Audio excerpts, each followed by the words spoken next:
Halo guys, Assalamualaikum warahmatullahi wabarakatuh. Perkenalkan, nama aku Arti Noviani. Aku dari kelas 12 IPS 2 ingin membahas tentang materi menghindari akhlak tercela. Nah, kalian tahu gak sih apa aja itu akhlak tercela? Jadi, akhlak tercela ini ada 3. Yang pertama ada nifak, yang kedua ada keras hati, dan yang ketiga ada godok. Yang pertama nifak. Nifak atau istilah lainnya yaitu bermuka dua. Atau yang kita ketahui bermuka dua itu orang munafik. Nah, orang munafik ini memperkenalkan dirinya seorang muslim dan mengaku beriman, tapi secara batin ia adalah seorang kafir dan tidak memiliki keyakinan seperti apa yang diucapkannya. Terus ada macam-macam perilaku nifak. Yang pertama ada nifak amali, yaitu perbuatan. Nifak ini termasuk salah satu nifak pada taraf kecil, yaitu melakukan perbuatan orang-orang munafik, tetapi masih tetap ada iman di dalam hatinya. Nah, nifak ini tidak membuat pelakunya keluar dari agama Islam atau murtad. Terus ada ciri-cirinya atau tanda-tanda yang dikatakan oleh Rasulullah Shallallahu Alaihi Wasallam, yaitu tanda-tandanya ada 3. Orang munafik apabila berbicara ia berbohong, apabila berjanji ia mengingkari, dan apabila dipercaya ia berkhianat. Dan yang kedua ada nifak itikal. Nifak itikal ini termasuk nifak yang tarafnya besar, yaitu pelakunya itu keluar dari agama Islam dan dia berada di dalam kerak neraka.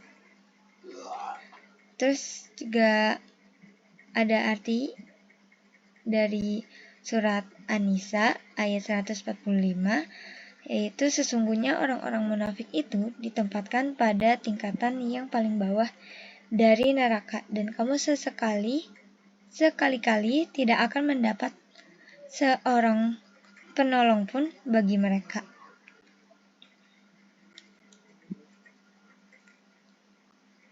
Terus juga ada tanda-tanda yang tadi dibicarakan, yaitu ada bila berkata berdusta, bila berjanji mengingkari, bila dipercaya berkhianat, bila berseteru berbuat fajir.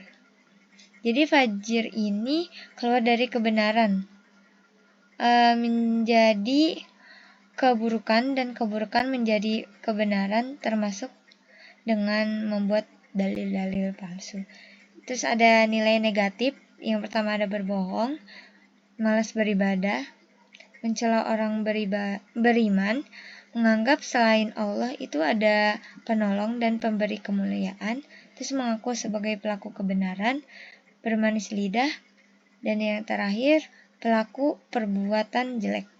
Terus menghindari pelaku tersebut itu bersikap jujur, amanah, meneguhkan perjanjian, dan mengembangkan rasa tanggung jawab.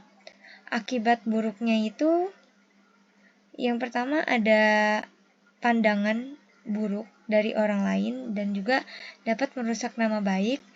Terus lunturnya kepercayaan orang lain, banyak tidak disukai, mendapat balasan yang amat pedih di kelak akhirat,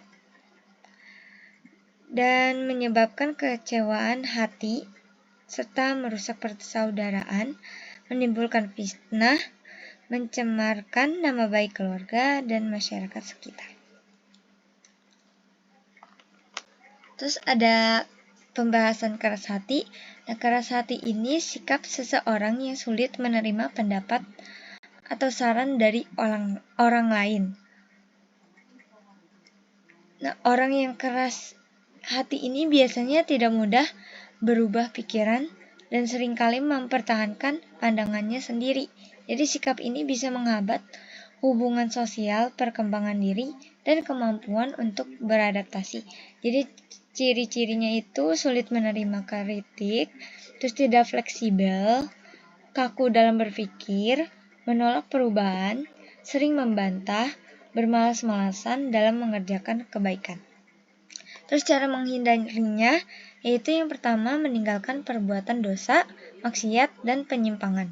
Terus yang kedua, banyak mengingat Allah. Yang ketiga, menanamkan perasaan takut. Yang keempat, selalu berintrospeksi diri.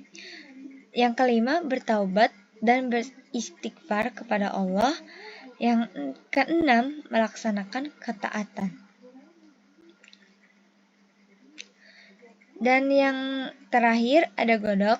Godok itu perilaku marah yang secara berlebihan, yang biasanya mengakibatkan tindakan dan pikiran negatif. Hal ini biasa terjadi ketika seseorang merasa tersakiti, dihina, atau diperlakukan secara tidak adil. Serta salah satu sifat ini yang perlu dihindari karena dapat mengarahkan seseorang pada perbuatan yang tidak terpuji.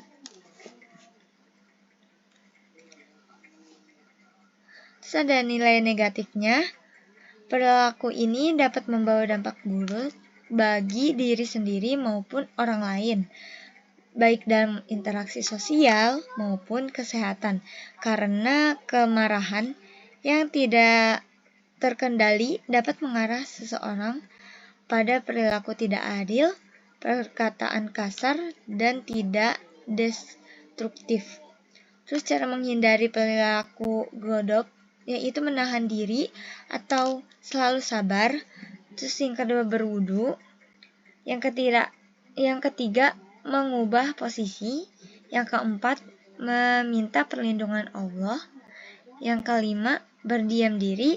Yang keenam, memberi maaf atau pemaaf juga. Yang ketujuh, berpikir sebelum berbicara. Sekian pembahasan materi dari saya, kurang lebihnya mohon maaf, saling belajar. Terima kasih. Wassalamualaikum warahmatullahi wabarakatuh.